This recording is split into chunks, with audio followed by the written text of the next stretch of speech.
Ito ka.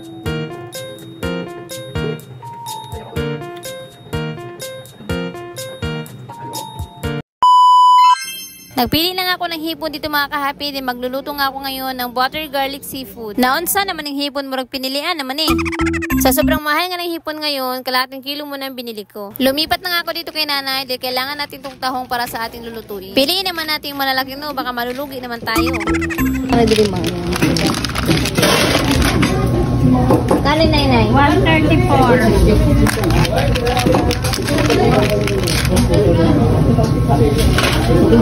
160. Ganay. 160 lang pala na tahong nabili natin kay nanay mga ka-happy. Ang susunod naman natin bilhin na itong mais. Kaya naman nagkuha na ako ng 2 piraso. Okay na ito dahil puputulin naman natin ito mamaya. Pagkatapos nga namin na malengke, dumaan muna kami dito sa may coffee area. Nag-order nga lang kami dito ng 2 Spanish latte. Marami ka naman din dito mapipilian mga ka-happy kung anong gusto mo. Paborito nga namin yung Spanish latte nila dito. Okay na nga yung order namin kaya tinikman ko na. Mura magnabuang, nakainom mura na. Inumin muna namin ito mga ka-happy bago kami uuwi. Pagkarating namin sa bahay, inilagay ko na rin yung saging tapos yung tinapay na nabili namin kanina. At nilagyan ko na nga ng tubig yung hipon para matanggalan natin ng bituka. Tapos guguntingin na rin natin yung mga kamay-kamay niya. Luto na nga rin itong mais na nilaga ko kanina. Hinaan ko na nga ito mga ka-happy tapos itabi muna natin. Wala ko hindi nabili. May pwede nga. Kailangan dito man. Linis na yung iba oh. Sulit pa nga. Pagkatapos kong naghugas ng tahong, naglagay na rin ako ng butter. Bali, ito na rin yung magiging mantika natin. Pag ganito na mga ka-happy, medyo tunaw na yung butter, pwede na natin ilunod yung bawang. Halu-haluin muna natin hanggang sa maluto yung bawang. Pag okay na, pwede na natin isunod yung sibuyas. Tapos, halu-haluin ulit natin.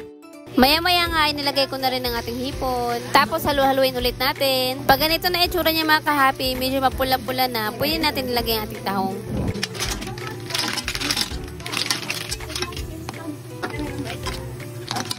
Nilagyan ko na nga ito ng paminta, tapos Sprite. Ito na rin yung magiging sabaw natin. Masarap kasi talaga pag nilalagyan ng Sprite kasi yung lasa niya manamis-tamis. Nilagyan ko na nga ito ng sili para medyo maanghang. Tapos takpan na natin. Mga ilang minuto nga lang mga ka-happy, buksan ulit natin. Ayan na, kumukulo na talaga siya mga ka-happy. Pag kumulo na siya mga ka-happy, pwede natin ilagay ang ating mais.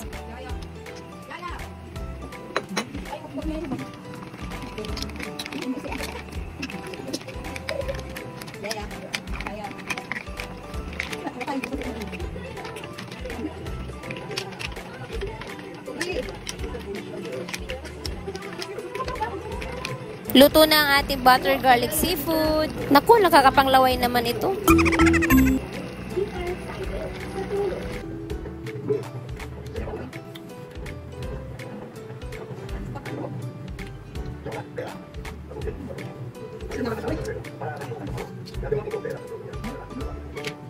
Mais.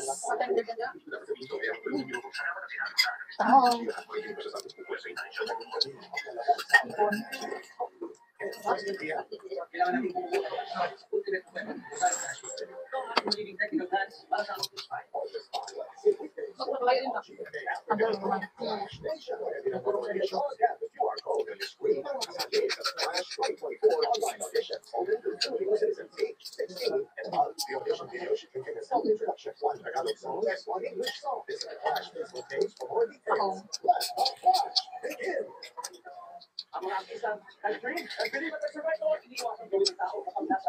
Salamat sa inyong panonood mga ka-happy. Mahal ko kayo!